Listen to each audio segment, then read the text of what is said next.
네, 다음은 송영길 최고위원님 말씀입니다.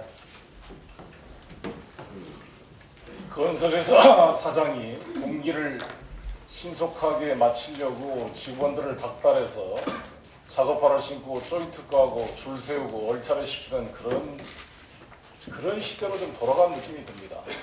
김우룡 박문진 이사장이 큰 집에 불러가 조인트 까고 몇 때려서 말 다 듣게 했다 그랬는데, 명진 스님 그것도 뭐 좌파 주지 쫓아내자는 식으로 그런 의혹이 지금 제기되고 있고, 판사들도 사법제도 개선위원회에서 말 안 들면은 큰 집에 불러다가 조인트 까고 몇 때리는 식의 그런 계약이 안이 제시되고 있습니다. 이번 검찰도 이 큰 집을 따라가는 것 같습니다. 한명숙 전 총리 재판에 증언한 윤모 현직 경찰관입니다. 당시 국무총리실에 경호로 파견되어 있던 분인데 지금도 경찰이고 국가공무원인데, 검찰과 변호인이 공동으로 신청한 증인으로서 당연히 법정의 변호인 신문상을 위해서 변호인이 만난 게 무슨 큰 문제가 그렇게 됩니까?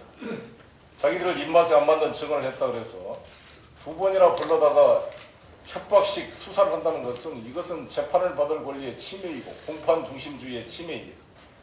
대법원 판례는 분명히 규정하고 있습니다. 법관의 면전에서 모든 증거자료 조사가 진술되고 이에 대하여 피고인이 공격 방어할 수 있는 기회가 실질적으로 부여되는 재판을 받은 권리를 침해하는 것이다 그랬습니다. 검찰이 증인의 진술이 틀리거나 일관성이 없으면 재판장 앞에 법정에서 탄핵 증거를 제출하고 반대 신문권을 통해서 그 진술의 신빙성을 탄핵하면 될 것입니다. 왜 불러다가 조인트 가고 조지는 식으로 증인의 말을 협박을 하려고 합니까? 이것은 무기 평등의 원칙에도 위반되고, 검찰만이 일방적으로 증인을 장악해서 협박해가지고 자신들의 입맞는 진술을 왜곡한다는 것은 바로 이것이 위중교사죄가 될 수 있을 것입니다. 비겁하게 재판이 불리하게 돌아가니까 그 증인의 입을 권력의 힘을 통해 막으려는 이러한 치졸한 행위는 즉각 중단돼야 될 것입니다. 이 조인트 정권, 매 때리는 정권, 6월 2일 날 정말 국민이 매를 때릴 수 있는 그날을 손꼽아 기다리고 있다는 사실을 명심해야 될 것입니다. 네. 짧아서 좋습니다. 박주선 최고위원님 말씀 이어드리겠습니다.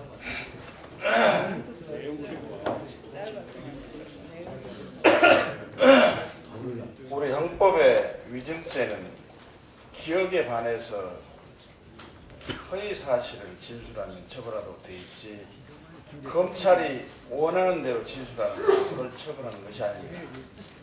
또 검찰에서 진술한 내용은 얼마든지 진실한 사실을 법정에서 진술할 권리가 있고 증언은 또 책임이 있습니다.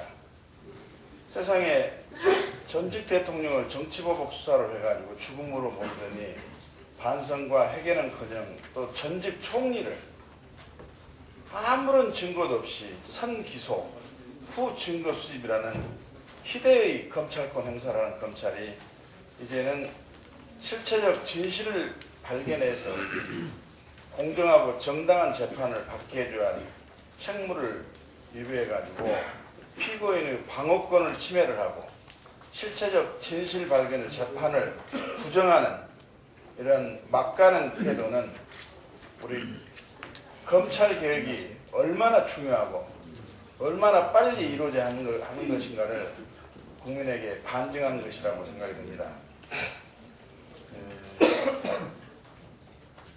이 한 전 총리에 대한 기소는 표적 수사, 압박 수사, 그 다음에 불공정 수사에서 이루어진 기소이고, 아무런 증거도 없이 먼저 기소를 해놓고 후에 증거를 수집하는 이런 행위는 있을 수가 없습니다.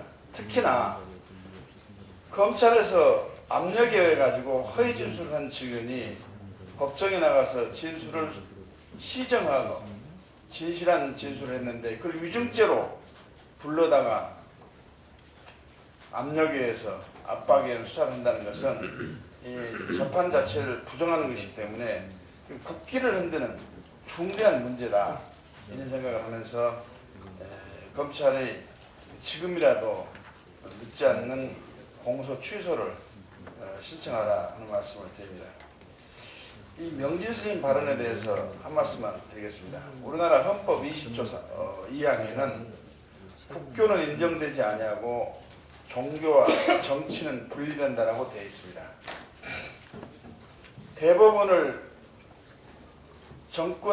이명박 정권의 산하기관으로 만들어서 삼권 분립을 부인하고 MBC를 장악해서 나팔수 정권 방송을 만들려고 하더니 이제는 드디어 종교계마저 압력과 회유를 해서 이 정권의 입맛에 맞지 않는 종교 지도자를 교체하라고 하는 것은 이건 정말로 국기를 흔드는 문제로서 도저히 묵과할 수가 없는 일입니다. 스님은 이 봉은사 명진 스님은 본인의 이 주장이 사실이 아니라면 스스로 봉은사에서 걸어나가서 성적부에 있는 본인의 이름을 삭제를 하겠다라고까지 이야기를 하면서 이 진상규명을 요구를 하고 있습니다. 우리 국회 차원에서도 국기를 뒤흔든 이 문제를 국정조사를 통해서라도 반드시 짚고 넘어가야 된다. 다시는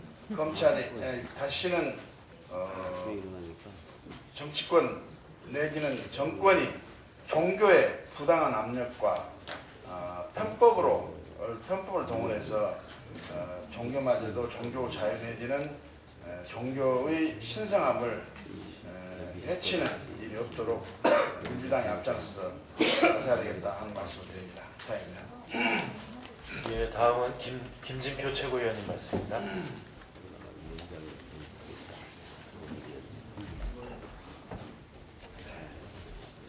어저께 김상건 경기도 교육감하고 수원 관교사항을 오르내리면서 경기도의 무상급식과 같은 교육 현황을 함께 논의를 했습니다. 보편적 무상급식, 이것이 합상 공동체를 통해서 학생들의 올바른 식생활 습관 그리고 공동체 연대의식을 길러주는 인성교육의 일환이고, 따라서 이것은 의무교육을 무상으로 한다는 헌법 정신으로 보아도 전면 실시하는 것이 옳다 하는 원칙을 재확인했습니다. 또 이것은 예산의 문제가 아니다. 이것은 철학과 원칙, 정책의식의 문제다. 경상남도, 전라북도, 경기도보다도 훨씬 예산 사정이 나쁜 그런 지역에서도 이런 원칙 때문에 보편적 무상급식을 실시하고 있는 것이다 라는 걸 제가 확인했는데, 같은 시간에 김문수 지사가 경기도지사 재출마 기자회견을 하면서 무상급식을 확대하는 것을 기본적으로는 찬성하지만 가정이 어려운 아이들부터 순차적으로 확대하는 것이 바람직하다라는 이제 발언을 했습니다. 그동안 경기도 김문수 지사는 보편적 무상급식이 무조건 배급하자는 북한식 사회주의의 논리에 기초하고 있다고 색깔론을 펼치었는데, 이렇게 이제 와서 또 말을 바꾸었습니다. 말을 바꾸려면 그동안 저나 김상건 교육감의 보편적 무상급식 주장에 대해서 색깔론을 펼치었던 것에 대해서 분명히 사과해야 할 것입니다. 한편 여기서 도민들이 좀 헷갈려하는 게 또 있습니다. 유시민 전 장관이 예산 등을 이유로 무상급식 속도 조절론을 계속 주장하는데, 무상급식 원칙에 찬성하는 것도 같고 또 한나라당 김문수 지사가 저렇게 입장을 바꿔놓으니까 한나라당 김문수 지사의 주장과 뭐가 차이가 있는지 헷갈려합니다. 이 점에 대해서 유시민 전 장관도 분명한 입장을 밝혀야 할 것입니다.